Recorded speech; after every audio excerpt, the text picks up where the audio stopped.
This question's for either of you. You guys made a late game push there. What kind of just prevented the win coming down your way? What were you seeing on the court? What were they doing, the Dream doing to kind of prevent that, kind of push away the game for you guys? They made shots. They shot at a high clip tonight. I think defensively we just weren't as good as we can be as well. So something for us to work on. I think you two combined to make 3 of your 4 3-pointers today, and it wasn't until the third quarter that, Kelsey, I think you made the first 3-pointer of the game for you guys.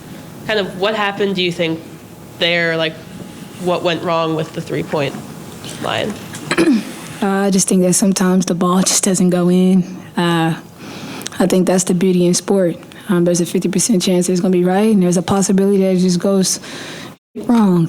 You can get in the gym 24 hours, and some days it's tough. And I think early on, it kind of put us in a rut knowing that we weren't finishing layups, weren't finishing easy free throws and stuff like that. And I think it was like a domino effect. And I think over time, the 3 kind of became a mental thing more than it did physical. But as long as we was touching the paint down the stretch of the game and continuously making shots that we're capable of making, I think going forward, we just use this as a learning lesson. As you mentioned, the Dream made a whole lot of shots. How important is it to have that flush it out mentality as you guys head on to this 4-game road stretch that you have coming up on the West Coast? Yeah, I think that's just a part of, the WNBA. And the good thing about it is that the next game is coming. So we're looking forward to this road trip, and we're going to work on correcting some of the things tonight. And we're excited for the road trip. With the fourth quarter comeback, does that give you a little bit more confidence, like that you were able to come back to be within 4 points with 2 seconds left? It's actually a slap in the face to our work and everything we've done. I know how it goes. It shouldn't take that long. It should get to that point to where we fight in teeth and nails. You guys should have saw our performances and how well we play together and how hard we can play together earlier in the game, not late. And I think that's a group thing for all of us, myself included. We actually just had a talk in the locker room just about body language and being able to move on to the next play. So I think a combination of those things shouldn't even got us to this point. So, Kristy, also have one on Zoom. Hey ladies, hope you're doing well. Kelsey, question for you.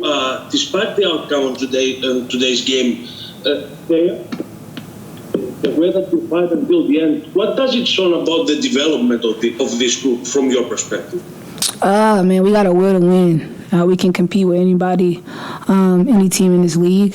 I mean, granted, these are some great teams and great players, but I think for us, we've gathered together to show that we believe that we can win, and I think because we all bring something different to the table down the stretch, life is going to be good for us because we work so hard as a group. From your vantage point, kind of what happened between Victoria and Nia in that second quarter when they collided? I think they just bumped heads. I'm not quite sure. I haven't seen the video. I wasn't even watching that. She's tough. She's I hadn't even talked to the trainer yet. I just left with the team, so I'm not even sure where she is. But I think she just got hit pretty hard. They kind of just collided, and honestly, I really don't know what's the verdict with her. Okay, and I noticed Aaliyah was kind of limping throughout the game, especially in the second quarter. Is she limited at all, or is there anything kind of going on with her knee or anything? Yeah, no, I haven't talked to Todd. I know she got kneed right in the calf, to bruised, but I haven't talked to Todd yet to even know what that's about yet. Okay, and then kind of you didn't make a three-pointer, or your team didn't make a three-pointer until the third quarter, and Kelsey kind of said it became a mental block after a while. Did you see that mental block kind of in your team today? Yeah, the mental block was the defensive end of the floor. We let our offense dictate how our defense is going to play, and that we have to change that. We got started and missed some wide open shots in the first quarter early, and we let it deflate us, and it affected our defense. And from that point on, it was just we were playing catch up. Good teams are going to punish you when you make easy. If you miss easy baskets, and they go score transition or they get a kick ahead three.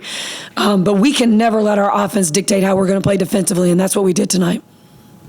What was the message to your team after you see the Dream shoot so effectively tonight? What was the message for the team as you guys kind of head into this West Coast road trip? Yeah, just that. Just we can't let our offense dictate how we're going to play defense. I mean, we're sitting pretty high in the rankings on offense, and I think we're dead last probably now on defense, giving up 100 points. Like, that's just, we can't do that. Being a defensive style, like, we came into training camp just talking defense. Like, we were going to be a great defensive team, and we're just not getting that done. I mean, they put up 23, 25, 23, and 29 points in every, that was their quarter scores. You don't have a chance when people will do that to you. I mean, and we still came with 94, but you got to get stops. You got to get stops, period. Sorry, I lost my train of thought. You're good. As you have another tough, close loss, what is kind of the mentality? What do you tell the team, again, just to stay focused and pursue this next stretch of the game as you head into some really tough West Coast games? What is the mentality that you're telling your team after another really, really close loss? Yeah. Well, I didn't feel it was that close. I think we're down 16 with 3 minutes to go, but we were able to get back really quick. And our message was, if you would have played with that level of intensity on both ends, we probably wouldn't have been in the situation that we're in, late. Rest. We've played, 5 games in 9 days? That's tough. That's really tough, and especially for some players who have not played games like that, these young players. So just going to give them off tomorrow, and then we're going to watch a lot of video. Video is a great way to show some things that we didn't do great. So just rest and then get ready for the road trip. Christo's got a question on Zoom. Hey, Coach. Hope you're doing well, first of all. Speaking about Aaliyah and the way she played, the way she let the game come to her, is there anything that surprises you anymore on the way she plays, especially on the defensive and offensive end? Yeah, no, she's been consistent. She's just a dominant presence on both ends. At this point, she's been that consistent that it's just not surprising anymore. It's expected the way she plays from our staff and from her teammates. That's just what she's able to do. She's gotten a lot of, the team and the coaches have a lot of confidence in her. So no, at this point, not anymore. It's just who she is as a player for us.